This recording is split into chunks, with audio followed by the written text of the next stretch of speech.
আজকে পুলিশ সরকারের বাহিনী এবং সরকারের দলীয় সন্ত্রাসীরা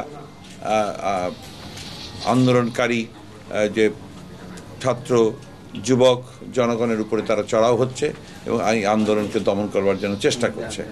কিন্তু এই গণদাবি, জনগণের দাবি যেটাতে আছে, সেই আন্দোলন কখনো স্তীমিত হবে না, এটা ক্রমশই বেগবান হবে।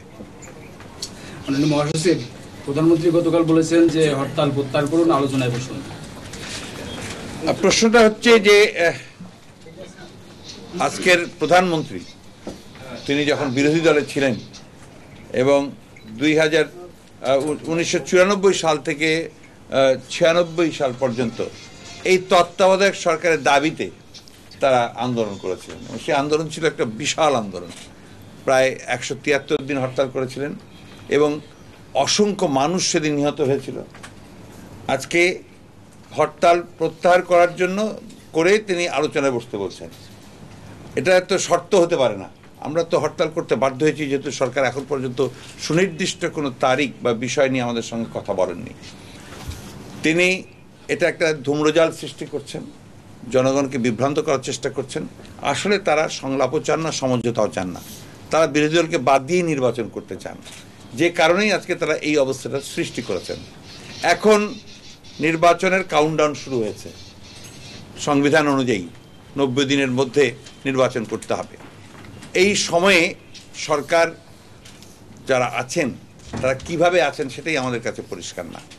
এবং আমরা যেটা বুঝি, যতটুকু সংবিধান বুঝি, রাজনীতি বুঝি, তাতে বুঝি যে কোনো নৈতিক অধিকার এই সরকারের নেই এখন সরকারে থাকার।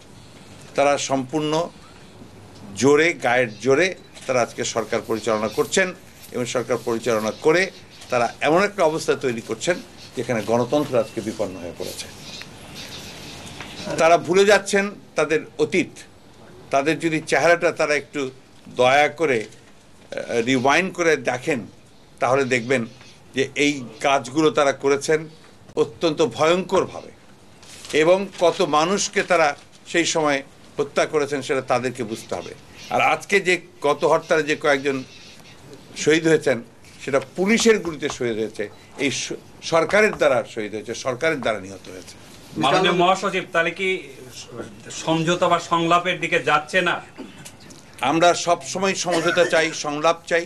আমরা এখনও পরিষ্কার করেই বলছি যে আমরা আজকে এই মুহূর্তে আমরা সংলাপে যাব যদি তারা একটা সুনির্দিষ্ট তারিখ এবং এই বিষয়ে আলোচনা করেন যে নির্বাচনকালীন সময়ে সরকার নির্দলীয় হবে, সেই বিষয়গুলো নিয়ে আলোচনা করবেন, তাহলে অবশ্যই এই মুহূর্তে আমরা সংলাপে যাব।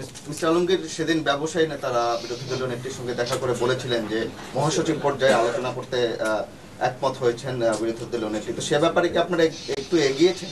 বিরোধী দলের নেত্রী একমত হয়েছেন, প্রধানমন্ত্রী কি একমত হয়েছেন? এখন পর্যন্ত হননি।